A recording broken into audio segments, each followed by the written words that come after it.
Assalamualaikum warahmatullahi wabarakatuh. Puji beserta syukur, marilah kita panjatkan kepada Allah Subhanahu wa Ta'ala yang telah memberikan beribu-ribu nikmat. Tidak lupa salawat dan salam tercurahkan kepada Nabi Muhammad SAW, keluarganya, dan para sahabat-sahabat beliau. Semoga kita semua mendapatkan syafaatnya dan mendapatkan petunjuk hingga hari kiamat nanti. Pertama-tama, perkenalkan dulu, nama saya Amrina Rosada dari Fakultas Tarbiyah Prodi PGMI Lokal A Siang. Yang pertama, kita akan membahas tentang kesantunan berbahasa. Ada dua aspek penting dalam mengukur apakah sebuah bahasa itu dapat dikatakan santun atau tidak. Di dalam bahasa Indonesia, kesantunan itu terbagi menjadi dua. Nah, kesantunan yang ukurannya ditinjau dari segi linguistik, dan ada pula yang kesantunannya ditinjau dari segi pragmatik. Kesantunan linguistik itu ukurannya sejauh mana kata-kata atau arti dari kata itu santun atau tidak. Linguistik cenderung pada kata dan arti yang ada di dalam kamus. Nah, sedangkan segi pragmatik ukurannya adalah makna yang terkandung di dalam kata atau arti yang bersangkutan. Oke, yang pertama kita akan membahas dulu kesantunan berbicara dalam segi linguistik. Di dalam segi linguistik, lebih dikhususkan lagi kepada kata dan kalimat imperatif. Nah, kalimat imperatif itu adalah kalimat perintah. Kesantunan berfokus kepada kalimat perintah, karena kalimat imperatif cenderung sekali untuk tidak santun. Adapun kesantunan linguistik dalam tuturan imperatif mencakup 4 hal. Yang pertama, panjang pendek tuturan. Yang kedua, urutan tuturan. Dan yang ketiga, intonasi dan isyarat domestik. Dan yang keempat, pemakaian ungkapan penanda kesantunan. Urutan tuturan yang benar adalah alasan dahulu yang dikemukakan, baru perintah. Sebagai contoh, ruangan ini akan digunakan untuk rapat wali murid. Bersihkan dulu meja itu, cepat. Dengan kalimat kedua, cepat. Bersihkan dulu meja itu, ruangan ini akan digunakan untuk rapat wali murid. Dari kedua contoh kalimat itu, mana kira-kira yang lebih tepat untuk digunakan?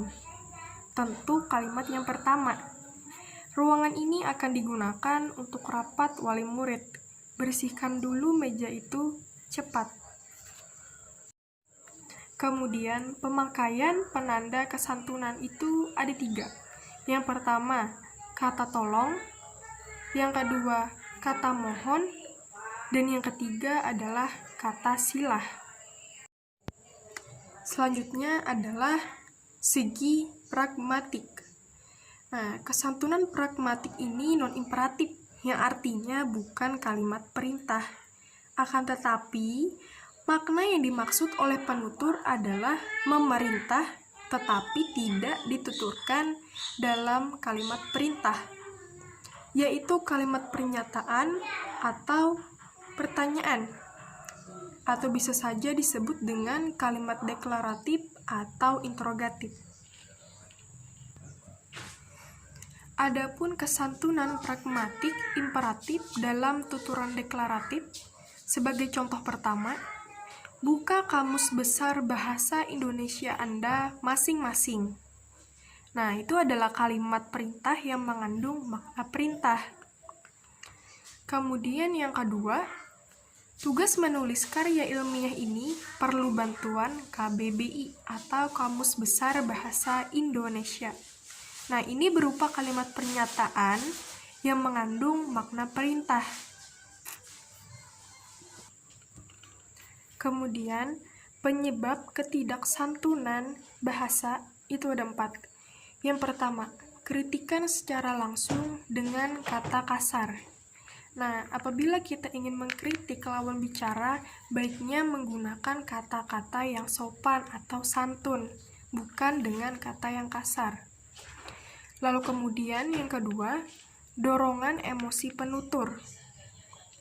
Dan yang ketiga, protektif terhadap pendapat. Dan yang terakhir, menuduh atau memojokkan lawan bicara.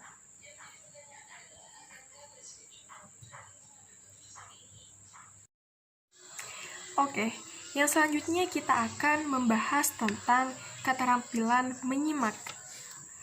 Keterampilan menyimak ini dapat dikatakan sebagai keterampilan sentral dari 4 keterampilan berbahasa yang lainnya.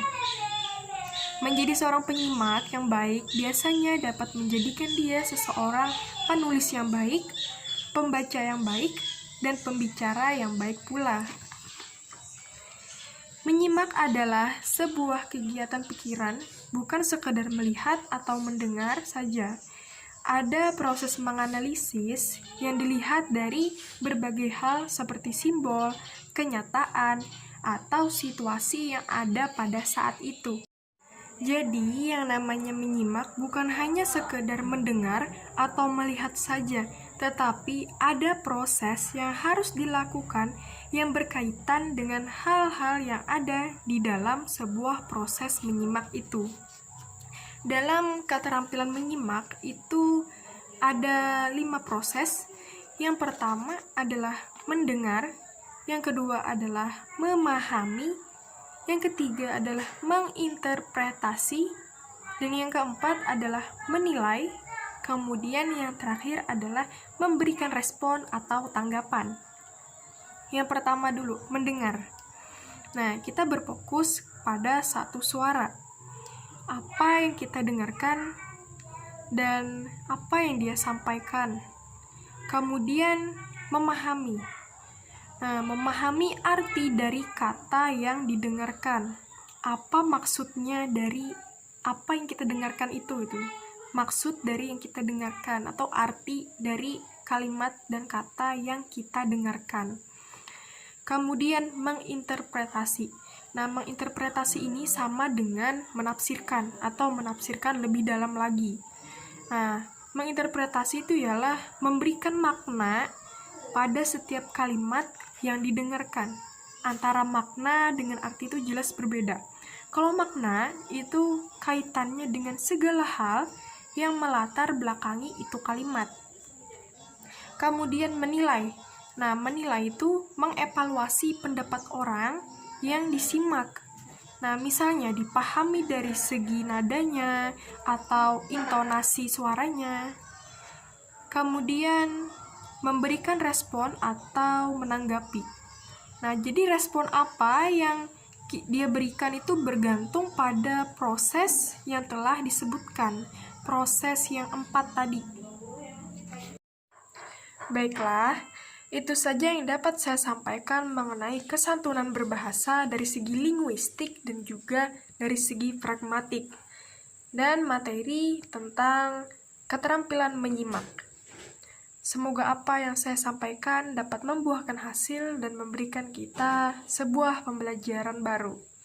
Salah hilap mohon maaf. Wassalamualaikum warahmatullahi wabarakatuh.